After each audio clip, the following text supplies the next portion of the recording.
Uma ngabe soyobatshela kini ukuthi wena uyastrugglisha ngokwe mental health, ngicela ubatshele ngesiZulu. Ngicela ubachazele nje kahle ngesiZulu indlela ozizwa ngayo ngoba akekho umzali ongeke athuke eqeda kuzwa ingane yakhe imchazela ukuthi ma, ngizizwa nginokuzenyeza, ngizizwa ngiyinto engelutho, ngizizwa ngiyinhlwa, ngizizwa ngiyinto engenabani emhlabeni noma ngabe kuthiwa ngihleli nani, lento engiphethe yenza ngingakwazi ngisho ukubona ukuthi la manje ngihleli khona ngihleli nabantu abangithandayo ngoba sengilimaze kangangokuthi angisakwazi ukwehlukanisa ukuthi abantu abangithandayo ibaphi, abantu abangangithandi ibaphi.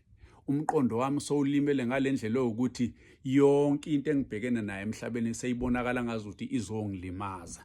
Ngihlezi ngithukile, ngihlezi ngizizwa ngathi ngishawa uvalo.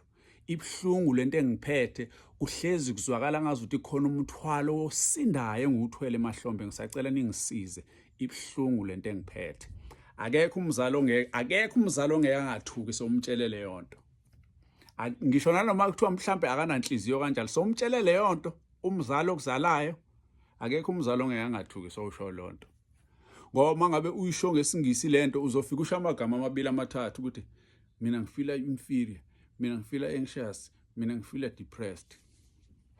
Kodwa ngesiZulu uzochaza kube kuningi. Akekho umzali okungehla ubuthongo eqeda kuze ingane yakhe imtshela ukuthi ngizizwa ngiyinhlwa, ngizizwa ngiyisilahlwa nabo into engelutho emhlabeni.